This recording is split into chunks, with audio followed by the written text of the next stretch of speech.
my biggest thing with my daughter, and it still is to this day, is that she loves herself and doesn't get that validation from me.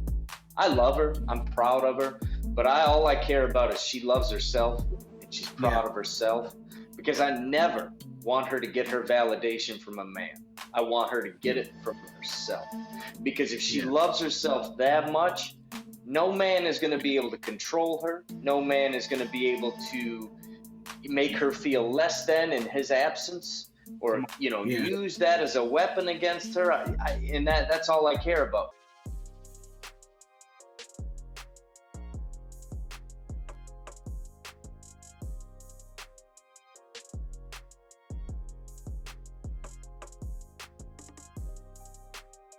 What up? What up? What up? We are back at it with the Father's Heart. We back at it, and I got a podcast, delay. man. Don't worry about that. We gonna keep it popping, man. We are back here again with Sean and Cole with the Father's Heart podcast, and George.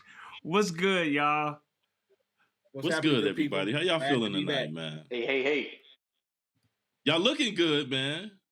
Hey, we trying to make it happen. You know what I mean? George was over here the other day. George came over my house probably about 10, 11 o'clock the other night. Was like, let's work out. That's not how it happened. That's not how it happened. You didn't just show up at my house. I was in the bed. I was on my way home. Listen, I was on my way home from a 10 to 10 day. He peer pressured me, texted me and said, bro, come over. And I'm like, man, no, it's cold. I still got on my work clothes. I have to go home and change. And he just said, okay, I'll see you in the morning. But he said it in a condescending tone. You know how you can read condescending tones over text sometimes? He said it in a judgmental tone. So I sat there for about 5 minutes. Then I just texted him like, all right, man, I'm on my way. And I made the sacrifice. You know, you said self. You said self. I need to go. I said self. You gotta get that tone like your brother. So you gotta go over there and you gotta be shepherded. And that's what happened. That's how I was sheep. Okay. I was sheep in his dungeon. George, and that's a lie. But okay. But it's all good, man. Cole, you had a presentation. Yes, sir. You had a presentation this past week, man. You was speaking to people down in Detroit. How did that go? Yes. Man, it was phenomenal, man. Any opportunity you have to spread the word around how to engage Black and brown boys to social workers who are navigating some of those tough spaces is really important. So, I mean, it was great. It was a 5-hour training, probably the toughest training I've ever done in my life. But we got through it, and they got those CEUs, and I'm looking forward to having another opportunity to do it again. They got the CEUs, and you got and you got the COINSs. That's what you got. Well, listen, man, we are. I'm excited, guys, to have Jason on tonight. I asked him to come on the podcast, man, to reveal the Father's Heart. Because I saw a post that he posted last week, and he had acknowledged and was talking about raising his daughter as a single father. And I'm like, listen, man, we need to hear how did this all take place. We need to know, what type of man does that? What was the process? What was, what went down, for us to come to that place. And so before we even tapping into that, I need all of our subscribers, all the people that's watching. We want to say good evening. Thank you for tapping in tonight. And we are asking you to share this, right? To tag some people. Jason's story is extremely powerful. Backstage, he was trying to disclose all this information. We like, hey, stop it. We're going to zip your mouth. Pump your brakes. Shut up. Save it for the World Wide Web. You know what I mean? Right on. So Jason, man, thank you for coming on tonight to spend this time with us, man, at the Father's Heart podcast. So listen, I appreciate you gentlemen having me. I really, really do. It's important. That's for real. So before we get started, I see some guitars back there. Like, what's that all about, bro? Oh yeah. That's just what I do. That's just what I do. That one of those guitars. Let me see if I can point to it. One of those guitars there was belonged to my uncle, and that's the first guitar I ever touched. And then the other one is my workhorse that I would play out and play gigs with and write songs on and do all that good stuff. So. I love it. I love it. I love it. So we want to get right into it. Cole, I'm gonna let you lead this boy off, man. Let's get right into it, man. Well, I'm a little concerned. I got delayed. George, you got it? George, you already got it? I'm saying, yeah, Carl, if you ain't got none, I got some. He said something earlier. We was trying to pump his brakes, and I'm going to give a little bit of backstory because I really want you to tell it, but you raised your daughter. You were a single father, and you raised your daughter. And he said something that really stuck with me, like right out the gate. A few minutes ago, he said that he did an interview with her on Facebook. I'm sure you'll give information for those to go back and look at it. But you said a question that I think every parent should ask their child when they reach adulthood. Not necessarily that you're going to be comfortable with the answers, but you need to get another perspective. You said you asked your daughter, and I think this is so honorable, you know what I'm saying, and humble of you to do. You said you asked your daughter if you messed her up.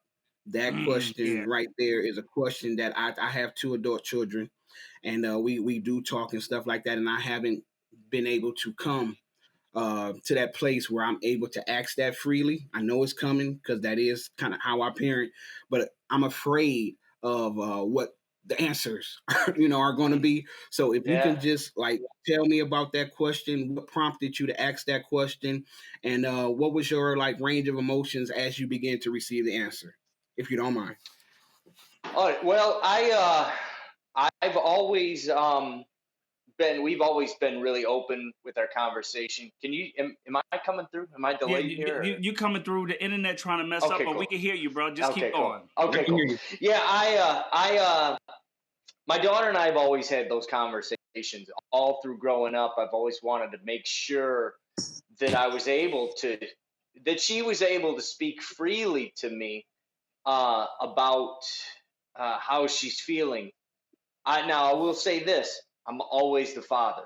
I was never not the dad. I'm not the friend. I'm not the pal. It's my job to raise a responsible adult. But I wanted her to learn to communicate because I grew up in a house with no communication. The communication I had was I learned that I was in trouble after I did whatever it was. There was no communication. And so correct. I wanted her to be able to communicate with me. But when she was older, to be able to sit and say, hey, was there something I did that maybe set you on a path, or, like, did I do something? And, I wasn't afraid of the answer from her. We're very close. As I said, I'm not her friend. I'm a friend from the standpoint that I'm a father, and we have conversations now that I had to let go of being the dad. And now I'm just kind of trying to be more of a mentor role at this point as opposed to the dad. Understood. But I wasn't afraid of the answer, I guess, really, because I know I did screw up. There's no way I didn't. There's no way I didn't. And coming from where I come from, I think for me, because I was raised one way, maybe perhaps the pendulum was way the other way. So maybe I screwed up in that way. Maybe I don't know. But I wanted to know, and I wanted her to be able to tell me, because I've went to my dad and tried to have those conversations, and he doesn't want to hear it. And I think that's a part of healing. That's a big part of healing. And if I could help her heal, I'm grateful for that. In whatever way I can help her to heal, because I don't want her to carry it. Yeah. That's my weight, not hers. So Jason, this makes me want to, explore that a little bit deeper, right? Because one of the questions I have for you is that, can you speak to a time where you can say, man, I really feel like I failed in this? Because to be able to ask your daughter to say, hey, can you tell me about a time where, where did I mess up at? Makes me wonder, can you identify an experience where you have, where you're like, yeah, I failed this? Oh, I can see, I'm really hard on myself. So I look at myself and I say, I failed throughout. but at the same time, for instance, I've been married twice while I was raising her, and a lot of that, and she knows this, and I've expressed to her that, I've always wanted to express to her that, these are my problems, these are my issues that I carry, but getting married out of the desire or from a place of guilt because her mom wasn't around. And so I would try to force these situations so I could have a mom for her, because I can't teach her to be a woman. I can't do it. There's no way. No way. I could teach her to be a guy's version of a woman, but that ain't right. So that's one thing. I was really strict. And this is the biggest thing, and this is a man raising a daughter, is telling her that crying won't solve the problem. Fix the problem. And so she grew up really not showing that side of herself. And now we have the conversations where I'm like, cry all you want, let it out. Let it, that I was wrong. I was so wrong, So how does she respond now, right? So people out there listening, right? Because like George and, I even Cole, we have older children, right? Yeah. And I tell my oldest daughters like, yo, listen, you was my practice baby. You know what I mean? you was my practice baby. Listen, you know what I mean? I apologize to my oldest and tell her like you was the guinea pig baby girl. Like, so I say it all the time. Yeah. And so see, I didn't have that. I got a dog, and I always said, this is my litmus test. If he doesn't make it, there's no chance for her. See, and so like when you say that, it's like, so how do you backtrack? How do you go back and try to restore that relationship, right? So because people may be listening like, yeah, that was me, but I want to restore this, but I just don't know how to restore that relationship between myself and my child. Now they are older. Yeah. Do I just let it go or whatever? It's like, so what did you do to restore that relationship? And I'm gonna challenge you, like, is it restored? No, you can't restore it. I don't think it's possible. I think it's kind of like, if you broke a plate and you glued it back together, the cracks are still there. And, that's what it is. My daughter's watching right now. She can answer that question. She's just here. Commented. She's here. Yeah, she's here. My. Let's see how you doing? She's I can't fix that stuff because of the simple fact that that's part of the building blocks that made her. Yeah. Now we can go from that point and we can try and repair those things. But I can't go back and change that. All I can do is work from that point. That's my opinion. I could be, I say this all the time. What the hell do I know? All I know is what I in this moment. All I can do is my biggest thing with my daughter, and it still is to this day, is that she loves herself and doesn't get that validation from me. I love her. I'm proud of her. But all I care about is she loves herself and she's proud of herself, because I never want her to get her validation from a man. I want her to get it from herself. Because if she loves herself that much, no man is going to be able to control her. No man is going to be able to make her feel less than in his absence, or use that as a weapon against her. And that's all I care about. But I want her to be healthy with a man, and that's why I try to have communication with her and try to let her speak her mind and be free with who she is and what she does. I really don't know. That's good. Well, Jason, I think I'm sorry. Go ahead, Cole. Stop saying y'all sorry, man. Just ask the question. George was like this the whole time. Tell George he's not in school. Listen, tell George that he is not in school. You know what I mean? I didn't want to be rude. But Jason is like, he really speaking my language with my my two oldest, 21 and 19, are like distinctively different. So with my 19-year-old, he came after the 21-year-old who was pretty much she did her thing in school, not really too much of a problem behavior wise and different things like that. And so the question was like, how do you repair it? And Jason said that I don't think you do. I think you start from this point. And so when me and my son, we've gotten really close over this last year or so, because there was a period when he turned 19, but there was a period like between 16 and 18 where we were like on total opposite ends of the spectrum. So as we began to like talk and really be able to like tolerate and be around each other, initially I was definitely trying to go back because there was things that he had shared in that rough period about things that happened when he was 12 and 13. So initially what I was trying to do was go back and repair those 12 and 13, and it was combustible. Like it was like because I'm talking to him or trying to handle him like he's still 12 and 13 when I made those initial mistakes, right? And so when I saw that wasn't working, I had to like refocus and remember, okay, he's transitioning to adulthood. So I started from that point, just like Jason said, and we began to restructure or rebuild the dynamics of the relationship now. And now we're closer than we've been in years, instead of me trying to go back and repair it. Now I acknowledge that. I apologize. Excuse me. I acknowledge that. I apologize for those things, but those things are done. You know what I'm saying? And me trying to handle him at 19 like he's 12 or 13, that was just making the rift go, you know what I'm saying? Yeah. Sean, I didn't talk to you about it. Like we were strangers in the same house for 2.5 years, and now we're closer than we've been since he was. But George, you therapize people. You help people, George. Listen, my powers are exempt on me. Like they don't work. They do not listen. Listen, I am free somebody, free somebody, bro.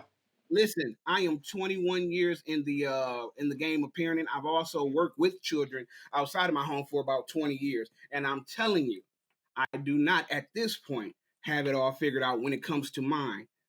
When we're talking about all that emotional attachments and trauma and different things, not only that I caused, but that I received and different things like that. And I'm telling you, parents, and this is the point that I was trying to make. Just because a child is your child does not make them a child. Yeah, that's good. And one of the things you got a horn. One of the things that comes into my office quite often is adult children who are having struggles with their parents because their parents have not realized that they have made that transition into adulthood, so they still handle them as if they are 9 or 19 or like it's a thing. That's good, man. Just because they're your child does not mean that they are a child. And as they grow, the relationship dynamic changes. Otherwise, it's going to be a lot of estrangement, a lot of frustration, a lot of conflict, confrontation that is not only unnecessary, but detrimental to the health of the relationship. That's my rant. Go ahead, fellas. I appreciate that answer, Dave. Cole, I want you to tap in. Cole, I want you to tap in, but I want to acknowledge my sister Karen Poole. She is a big faithful with us, man. She is always rocking with us. So Karen, thank you for tapping in and being with us and sharing and loving on us. So kudos to you, for real. Yes, thank you. Thank you. Thanks. So, man, there's so much to unpack here, right? Because I think Jason, your daughter said it well in one of her previous messages. It's really about conversation. It's about continuing the conversation, and in conversations, there you both have to be active listeners and be willing to engage in that conversation. So I love that, and it also makes me think too, Jason, when I think about a man who makes the choice, or because it is a choice to parent children. To parent a daughter. Can you talk to me about what lessons have you learned about women by raising a woman? Oh man. Look, I'm coming tonight. It's kind of a tough deal because what did I learn about women by raising a daughter? Uh, that we really approach things, because men, come from a logical place and they're coming from an emotional place. Just it took a lot of time. Man, it was the when she was younger, she'll even tell you I was a different parent when she was young. And I had 13 years of therapy that started when she was 6. So sometimes I go 2 times a week, almost every week. And because I just didn't, I don't know, my mom wasn't around. My mom struggled with Mm, her own substances and stuff like that. Now, mm, I was in my well, it was when I had Sierra. My mom got sober. And, Mm. one of the things in relation to what you were talking about is, my mom, and we talked earlier before we were on about the generational trauma, is uh, the fact that she can't go back and repair that stuff. So I didn't have girls, and I had a stepmom who basically, raised me from a female perspective, as my mom in the house. But I guess what I learned was just, that that I I didn't pay attention enough to listening and to paying attention to how important women's emotions are to them, as opposed to me, um, looking at a woman as a guy looks at a guy from like communication standpoint, like the Yeah. straightforward, the analytical standpoint, that I needed to pay attention to when, her emotions more so. And I think I do that more now, when she was, you know 14 years old, 15. I think that's when the shift started, where I was like, okay, I can uh, be a little better for her in that way. I frankly, I'm still just a fool trying to get it right every day, man. Man, Just trying to learn. it's on the job training. and On the job We, training. That's what I call parenting. every That's day. it Every is, Oh, day. man. It is, and that's that's and I it. appreciate your answer, right? Because Yeah. it's like you're saying, it's work in progress, right? Like you haven't arrived, and you're not saying like, hey, I'm perfect. You're saying, hey, I'm still. What I learned from one of my coaches back in the day is just like, yo, you grow through, not go through. You grow through. You can go Yeah, through, Yeah. or you can yeah, choose to grow through. And it sounds yeah. like that you're growing through this, and so for your daughter to be able to tap in and say her biggest lesson is that she get mad when she's hungry. Yeah, yeah. I learned that a long time ago. I Yeah. learned that. Yeah, it's the way she's 24, and to speak on what George said earlier, uh, you know, um, talking to a 24-year-old, I can't talk to her like she's 16. So the lesson I learned today, you know, when she's putting up boundaries now, of, Mhm. hey, I'm living my life now, and Yeah. me, I can't just open the door and say, hey, what are you doing right now? Come What's on, going on? You know, it's my tell me what house. tell me what your life is about. It's like, yeah, she's her own person. So those challenges of the 15, 14, 16, when she was young, going through stuff. Um, I have to leave those where they are. I can ask her about them and apologize, Yeah. because more than anything, if she says, yeah, this happened, I just want to know so I can apologize. I don't want to make an excuse and say, but I was doing this, because Yep. Justify it. Yeah. she doesn't need that. She just needs to know that I love her so much that I'm sorry, and I'd like to be better in whatever capacity that is. And if that capacity is keeping my distance and just, you know, talking to her, as much as I can, then and that's where it is. Now we are super freaking close. So we talk almost every day or text at least back and forth. But do I know her? No, I don't know. I shouldn't know her at this point. I raised her to leave. Man, I didn't raise her to stay here. I man, raised her to see the world, not me. Man, that's good. Wow. That's good. man, that's just so mature, man. You would be surprised how man, that's just such a mature and evolved answer. And I appreciate that when you said, do I know or no, but I shouldn't. Like you want them to excel. Like we say it all the Yeah. time that our well, how did the phrase go? Our should be their our ceiling should be their Yeah, floor. basement or something like that. Yep. You know what I'm saying? Like Yeah.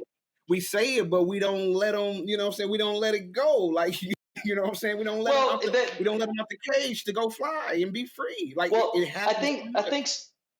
I think some of that comes with being self-aware enough to let go of our ego to Yes. say, Come on. because I know a lot of people that don't want their kids to be better than them because then they feel less than. But Ooh, I want my daughter to have a better life than me. I absolutely. don't want her to have my life. Not at all. Absolutely. What good is that? What lessons did I learn if she has the same life as me? I don't want that for her. Man. So, That's I have good. a question for you, Jason, the impact of your father. How Mhm. was your father? How did he impact you? And I don't know if he was in your life, not in your life, whatever. Oh, It's like how the impact of your father, like you becoming the man that you are. How did your father shape you? with his hand. Mm, That way my dad and I are not we're not very close. Now my dad was always there, but my dad was just all discipline and all um, he was just disciplined. There were no lessons. There was no uh, mm. I can say he can say he loves me. My dad and I still, I talk to my dad and we have conversations and we do things or we don't do things. I just did something alone with my dad for the first time, really. Just a few years ago. We weren't close at all. That's why it's so important for me to teach my daughter that I love her and to love herself most importantly because my dad affected my self-worth. I had zero self-worth as a kid. I failed 2 grades in school. I was in trouble all the time. I went into the military, got kicked out of the military. I was in trouble all the time. And my parents, when I was in trouble in school, their thing was, well, you would be great if you just applied yourself. I'm 12. How the hell do I apply myself? I don't know. Yeah. Right. What did that mean? Yeah. Yeah. Yep. So I love my dad. And what I had to do was there was a point when I started working on my inner child um, that I went and I called my aunt and I needed to find out where my dad came from. What was his relationship like? Because I couldn't forgive him unless I could forgive him, but I wanted to know. And I Yeah. came to an understanding that he didn't have a lot of things. Come His on, man. dad was his dad was a hard man, and uh, and that's where he came from. So my dad isn't equipped. So I love my dad. I forgive my dad, and we have a relationship now. But it is what it is. He can't go back and fix that, and the dynamic of our conversation is shaped by my childhood, and I can't change that. I would love to change that and put that behind me, but I can't. I Yeah. still love him, but we're not close. We don't have we don't talk about life. We don't talk about where I am, Understood. where he is. Yeah. I'm at peace with that. Yeah. Yeah. Yeah. Man. So, Jason, I've actually raised all boys. I'm always curious about guys who raise girls. So, what is the girliest thing you've ever done with raising your daughter? That's good. Okay, so now you gotta understand. I'm a guy raising a girl. We played Yeah. baseball. We did. Okay. My daughter was a dance girl. She was a competitive hip hop dancer. Okay. And So do you have that's moves? So do you have do you have dance oh no. You Oh, you never give us the music. Come on. Oh, yeah!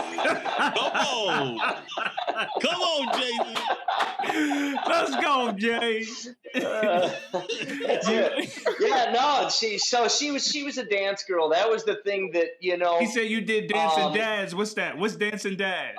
What's dancing you would do a dance. All the dads would come out and dance with their daughters at the recital.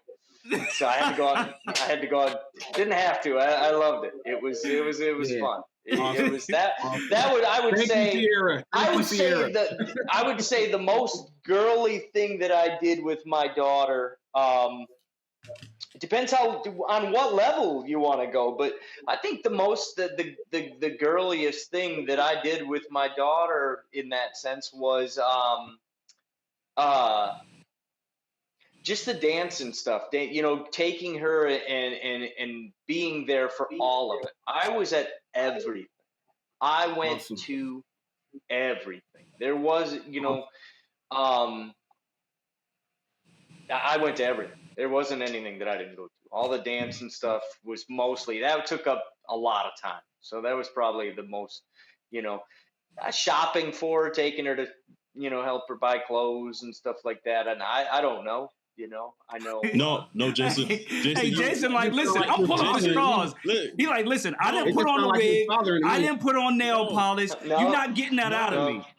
No, but Jason, no. Jason, you answered the question really well, because part of the answer is for everybody is that when we think about our daughters and we think about our sons, we do the same things, and sometimes we put these genders on them. But you raise the daughter the way that you raised your child. This is your child who loved these activities, and you were a dad who operated out of that. And so I think that's the message that really I think you did and shared eloquently, that we don't have to put these gender norms on our children. Yeah. We just have to be present enough to see what their gifts are, and then do everything that we can to make sure we water them. And that's exactly what you did. So bravo, brother.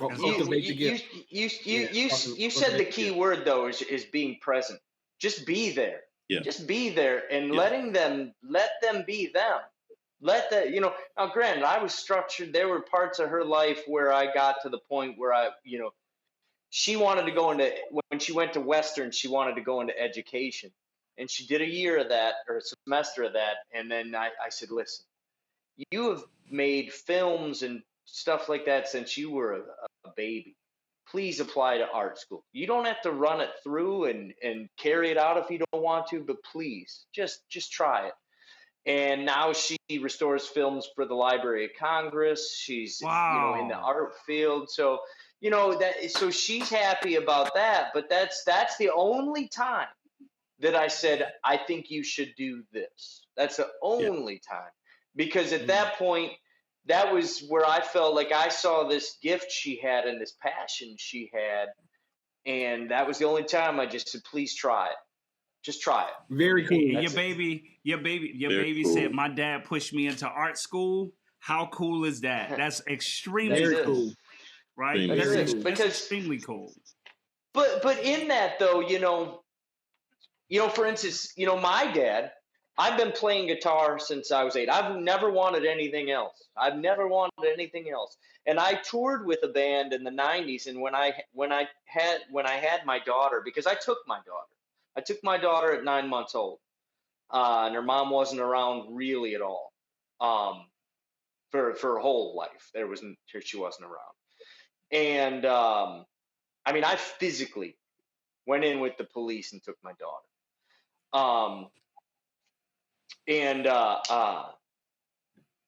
Through that whole time, I just said, okay, music's not for me now. It's not about me anymore.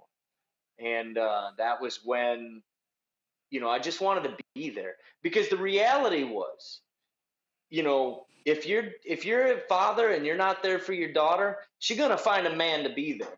And you may not like the man. Say it again. Sean, that should have been Say it again. Say it again. Yeah, if you're a man and you're not there for your daughter, she's gonna find a man to be there, and it's gonna coming, be Sierra. early. It's coming, Sierra. So plug your ears.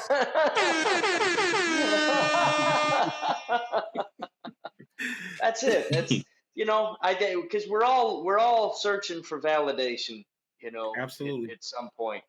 And I think it's our job to validate our children's emotions first and foremost. And that's my philosophy. What do I know?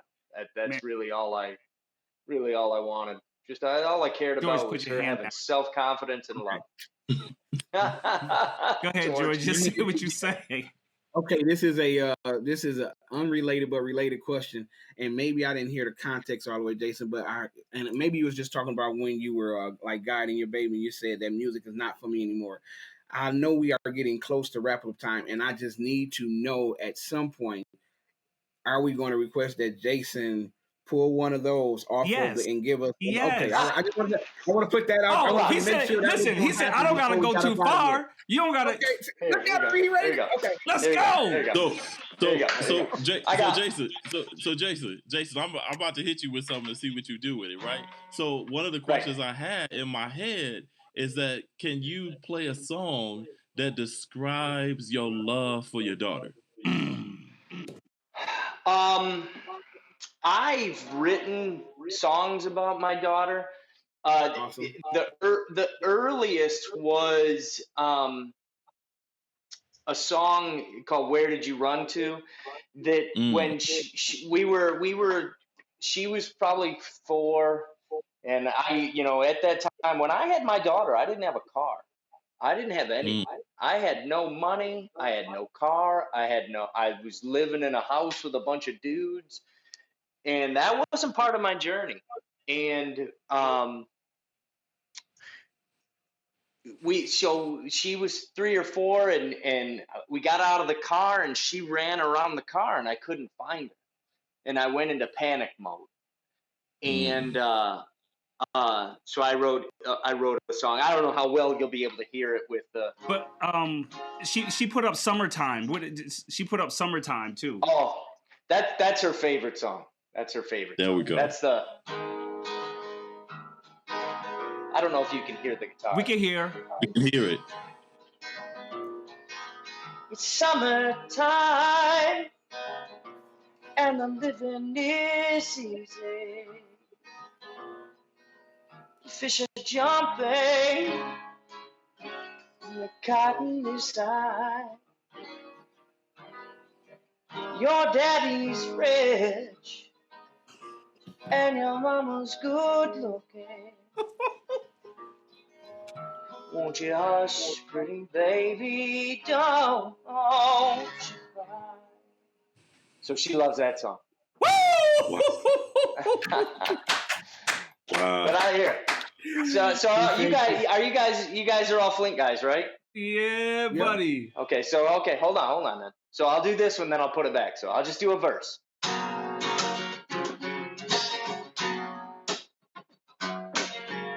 It never really mattered too much to me, but you just too damn low for me. I'm about to jump in, Jason. Come on. All that really mattered was you, my girlfriend. Baby, that's all that mattered to me. Oh, baby, let's go. Let me love you down. Even if it takes all night, let me love you down. You know it's got to be so right. Let me love you down. Ooh, ooh, ooh, ooh, let me love you down. So that's it. Yeah! Let's You got go.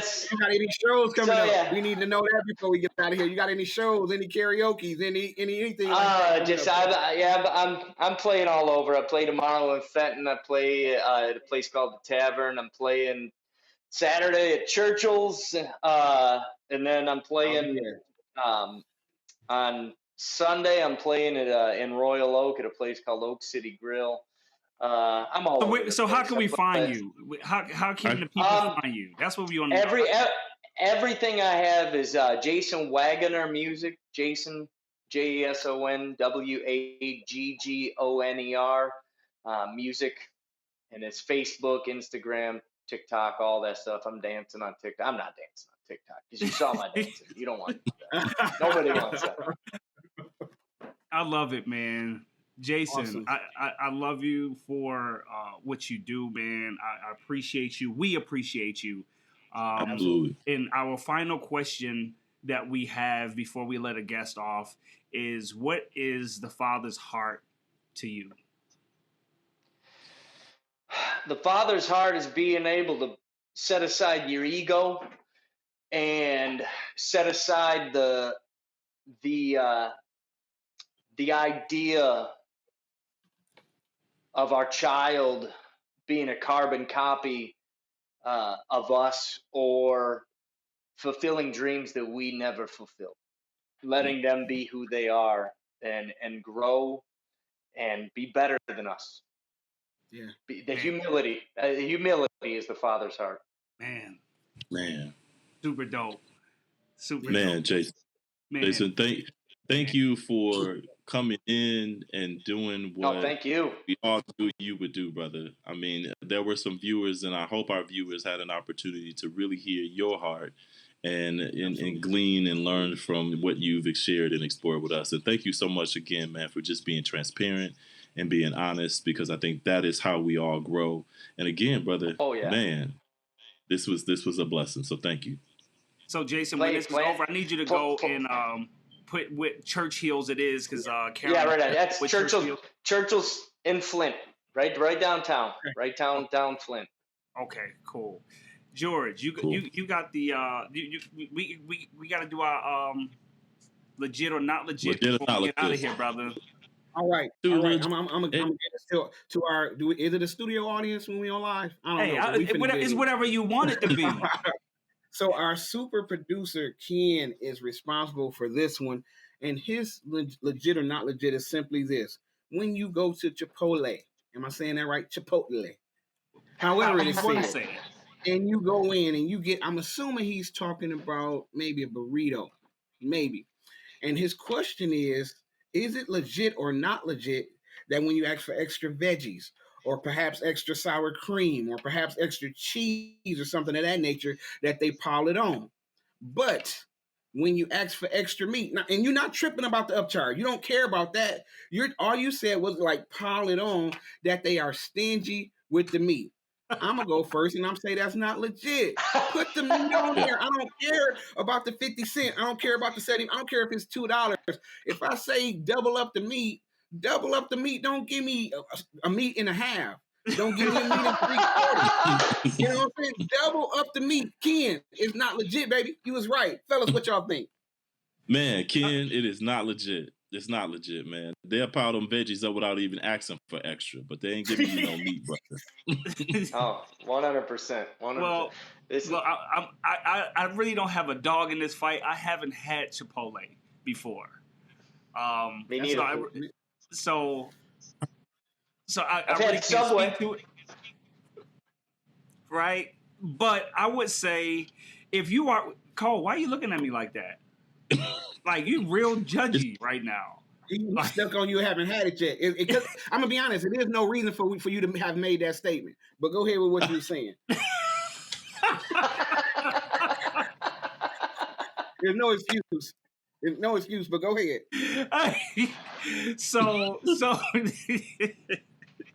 So anyway, I'm gonna agree with the masses. And I'm gonna say it's not legit, especially if you let them know that you was gonna pay for the extra. But some of y'all jokers, y'all say put the extra meat, and you don't want to pay for the upcharge though. So that's my thing. That's my thing. That's not my verdict. Is don't expect them to put extra meat, and then your funky tail gonna complain because they gonna say it's an extra $2 or $3. No, I agree with that. Upcharge is sufficient. I agree with that part. But if you don't upcharge me, upload me. Put the meat on. Okay. If you want upcharge me, upload me. That's all I'm saying. Upload you. I like it. Absolutely. I support that. Well, listen, man, we appreciate you guys tapping in, man. We love you guys. See you next week. Same time, same place, man. and we will always have a special guest on with us, man. Just stay tuned. Ken will get the names out to you a few days before. So listen, man, we appreciate you guys. And remember this, man, strong families create strong communities. All right, see you next time.